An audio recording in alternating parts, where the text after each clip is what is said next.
White is ready, watch and juice, but White's not needed. That's enough extras. Extras in this new patch has gained a few units.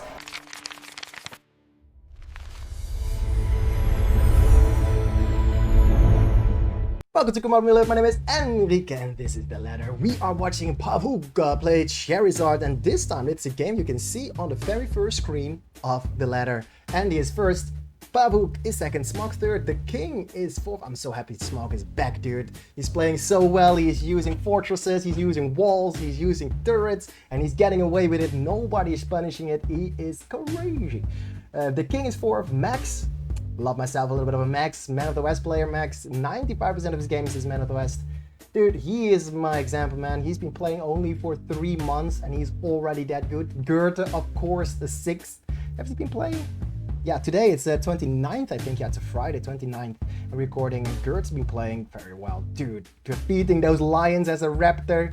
Eternal got the best of him, unfortunately. But he is a solid player. It was a time that he thought he was lion only, and now he's just destroying them.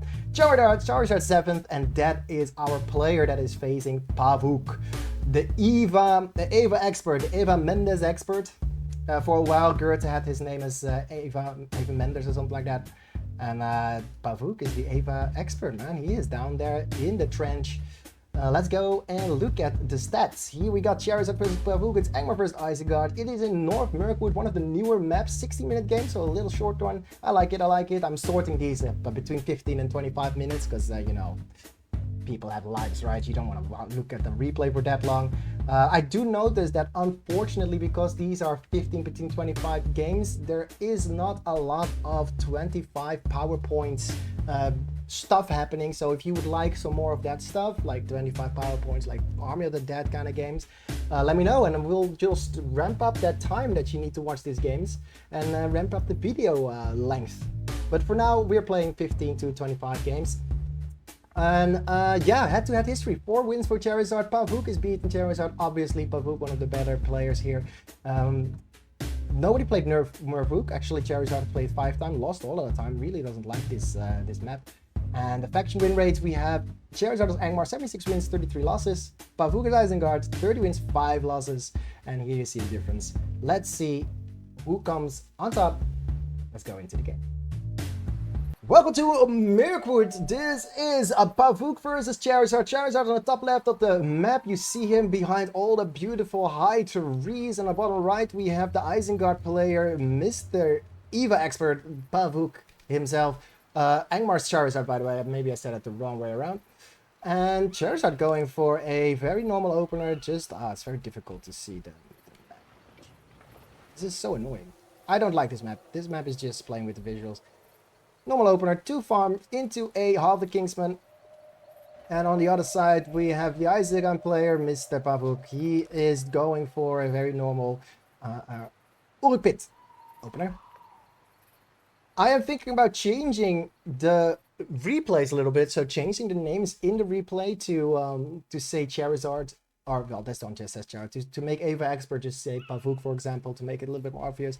But I do also want to honor their in-game arena ladder names as they are, so we'll just keep it as it is for now. 3 furnace opener with a Pit. Pavuk is not doing anything strange, but because this is a new map, I want to take some time and look at the beauty of it, because I've been struggling with finding any places. We have a cave troll, we have work pit that is shared, we have a work pit that is player owned, and we have another cave troll. That is kind of what you're playing with. We have some obstacles here that take away vision, and it's a pretty big map to navigate. Got some Gunabat warriors though, trying to put some pressure on Pavuk. I have learned to wall hub as well. If you want to see my progress, at the moment I'm on twitch.tv/Enrique777 and I am practicing Man of the West. So I've got a new strategy. If you're not very good at early game pressure, I kind of trying to figure out how to deal with that. So when I see if I'm playing against a player who is stronger than I am, I realize, okay, I'm gonna lose the early game anyway, so I might not invest as much resources in that. I might as well invest my time and resources in getting Theoden out as quickly as possible. I practice protecting 4 farms so I never lose a farm, which is going pretty decently well. or I lose a farm to Rallying Call, so that would give me like a 3-minute advantage if he uses Rallying Call to attack me. And here's War Chant used by our friend Charizard. He's gonna try and do some eco damage, and Pavuk is setting up a few of those wall hops. War Chant used as a counter, that is Uruk Crossbowman, not the strongest, but strong enough to disrupt the attack, and Charizard is running away. He's trading War Chant for War Chant, and Gunnar Warriors here in the back of the base will do some eco damage to Pavuk. The body blocking for the Wildman will stop it for a bit. I need to have some time for the Crossbowman to come out and shoot him. But yeah, the positioning of the Wildman are good enough, and now they're running away. These Gondobot Warriors actually going to take down a Furnace. This is the advantage of using your War Chant offensively. Charizard sneakily running around the big pillar trying to get in position, but Pavuk is not tricked by it. I am a player that is easily tricked by it. Pavuk, by losing a Furnace, getting his compensation with the Cave Troll layer plus a in. He lost 300 plus the every 6 seconds he loses 25 extra gold that he could have had, or resources he could have had. However, with the steady income of the Cave Troll, or the instant income of this Cave Troll layer, that is being compensated with. Now he does need to fight for the middle camp. If he loses his Warp Pit in the middle, that would be detrimental. Hall of Warriors is here, and here comes the little bit of a skirmish. Wildmen are distracted. They are trying to get the Warp Pit out. That did not really work, and the money goes to Charizard. Top side of the map, we have pikes plus crossbowmen. 2 pikes actually and a crossbowman. They're taking down mills, and this is actually gonna cost Mr. Charizard a bit more, because he got 2 of the middle Vark pits. If he now gets the bottom left, he is an advantage, but 2 mills going down, that is a lot of money in the pockets of Charizard. We're looking at Angmar, it's 500 to 550. Isengard in the lead with a lot of eco, a lot of cash. Too many mills have gone down. Also, this is part of it because our friend Charizard did not build more mills and wasn't playing defensive or eco focused. He is now very much so behind. Ooh, builder being caught. That is 400 or 350 resources down the drain. Well done for Charizard. That's an extra income advantage the early game. And here are some pikes trying to take down and heal mill. Wow, they're doing so much damage when they're stacked up. Bottom side of the map, another War Chant has been used, but the War Chant for the Isengard player is waiting 200 units on the map only. Urbane's been used for the debuff, but it's a little bit too late. X-throwers are targeting the Furnace. I hear some Warg Riders coming up. There is the Cav. Cav is taking down the X-throwers. Can they take him down before the Furnace goes down? Yeah, they might be able to. And Charizard is, he's changing position. He should have had probably gone for the Furnace. The Urbanes are going to the other side of the map where more of those X-throwers are fighting. We have the defenses for Charizard good enough, I would say, but it's 675 to 525. Angmar and Mr. Charizard is very much behind. Charizard with a lot of those X-throwers. Gonna need some pikes in the mix. Luckily, you don't need to build pikes separately. You can just get Troll Masters and then make pikes. This is the power of Angmar. You can just create any unit that you like. And the build time is always the same, just the Troll Master. And then you have instantly any other unit. Wolfpack taking down some Wildmen. And we have a Trample, but oh wow, Trample actually very powerful. The Wolf Riders do a lot of damage. Middle of the map we have Wolfpack killing Wildmen. Wildmen are just suiciding themselves. The X-Throwers survived the trample of the Warg Riders. The Wolf Riders though, they have a little bit of trouble. They can't play against the Warg Riders with Howl. And Charizard I'm opting to go for the Cave Troll layer. Now, Martin's used on Rock Riders. They want to do a little bit of a trample, stay alive more, and they don't want to die to the Wolf Riders. And the Warg Riders are combining. They did miss the War Chant. Maybe there's a bit of lag. Here are the pikes, and the Warg Riders are using the field to their advantage, killing most of the cav of Charizard. And Pavuk is sending his Isengard unit straight through the middle, while Charizard is surrounding the base. Isengard has no command points remaining. He cannot rebuild his unit, so the armies are stuck in the middle as Charizard is flooding. He just needs to keep vision. If we want to take some micro classes from the Warcraft 3 scene, it is sometimes just dancing with the armies around your opponent to make sure that you know exactly where his armies are and to make sure that you are safe. He now can't retreat anymore. So this is a free army unless you use a 5 power point. 10 power point wildness summon is being used by Isengard player Pavuk to protect himself. White is ready, War Chant used, but White's not needed. That's enough extras. Extras in this new patch has gained a few units and they're doing loads of damage. Top side of the map is lost though. If you look at the speed of those blobs going around, it is Wolf Riders running away from pikes. And there are Warg Riders in the back of Angmar's base. Isengard's player Pavuk has defended properly. 7 plus 10, 18 plus 5, 23 power points for Angmar versus the 20 of Isengard player Pavuk. Eco lead in the hands of Charizard and now uses his own 10 power points to make sure that he can kill most of the farms. Top side of the map we have Warg Riders running away from Wolf Riders and the Wolf pack is helping with the defenses, and Isengard player Pavuk losing loads of his building, even losing his clan statting. That is time that he needs to rebuild everything.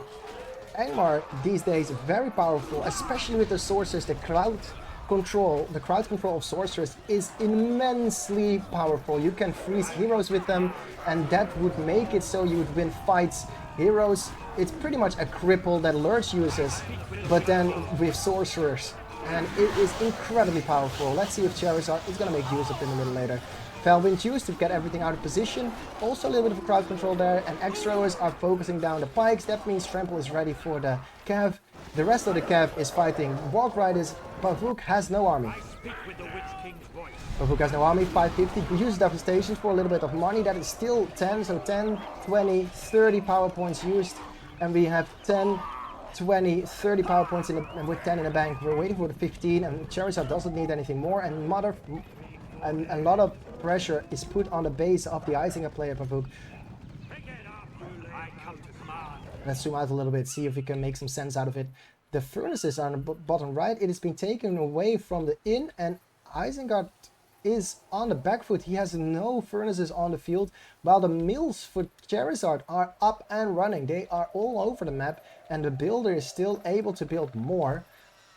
However, Charizard's opting to just take down mills, and especially a level 2 furnace is a very, very potent and a very good target to take down. Pikes are a bit distracted. There is the debuff used on a distracted army. Maybe it's time for Charizard to just retreat, run back, and get your armies back up there. Black Oryx being made from the inn. They're trying to help fight against the Wolf pack. Wolf pack very strong against Cav because of the Slash army. And it's cavalry versus cavalry. Kundabat summon. Kundabat warrior summon is a 10, I think? Ooh, that is a weird choice, but he dropped it on top of the arches. And now the Kundabat warriors are going to try and take down more furnaces. Yeah, they're splitting. Furnace in the middle of the map. This one was level 3. And this is gonna go down to the Kundabat warriors. And if not, it's gonna go down to the extra, which luckily the level 3 Warg pit spawned a few of those Warg riders, and the extra which were trampled. Level 3 furnace going down and a trample to save his life. However, this was so much damage. It's 800 command points versus 400. Angmar has twice the income. This does not look good for the rank 3 player Pavuk, if I remember correctly. Bottom side of the field, we have a few of those Trial Masters. Those are extras that want to replenish, but they're level 2, level 1, so they will never replenish, unfortunately. Middle of the map, we got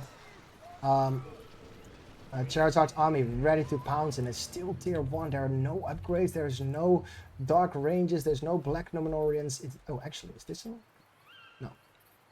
So tier 1 units just flooding the map makes it so that Pavuk cannot get back in the game, and tier 1 versus tier 1 cost efficiently is better for the Angmar player, because Charizard can just counter it with all that variation and all those dynamic and type differences that these units have.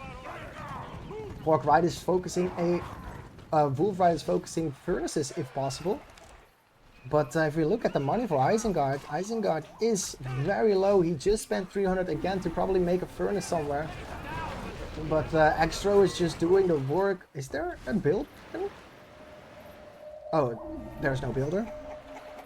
Oh yeah, there's a Furnace going up, but yeah, there is now even June is just going for the Fortress. It is taking some damage. There is the field use. That is a Tainted Land. Another 10 power point, try to stay alive, and this is just gonna reduce the 15. And there is Morgamir, the hero. I did not see him before, but Morgamir is also part of it. Now that there is heroes for Charizard, it is even more difficult for Pavuk to get back in the game, and this must be all she wrote. This there is the production is being camped. We have Walk Riders that are too expensive. We have a Wildman summon that is immediately flinked away. And there is the debuff with the foul on his face. Charizard has no army. This could be GG. And Charizard is completely in the lead, especially with everything dying on the defile field.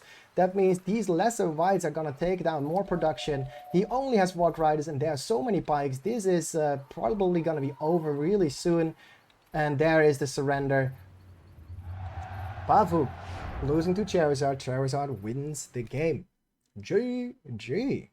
Yeah, if you want to learn how to play the game on Patreon, we are releasing guides very slowly because I'm working on some of the stuff. But still, if you want to support the channel, go to patreon.com/CommandForMiddle-earth.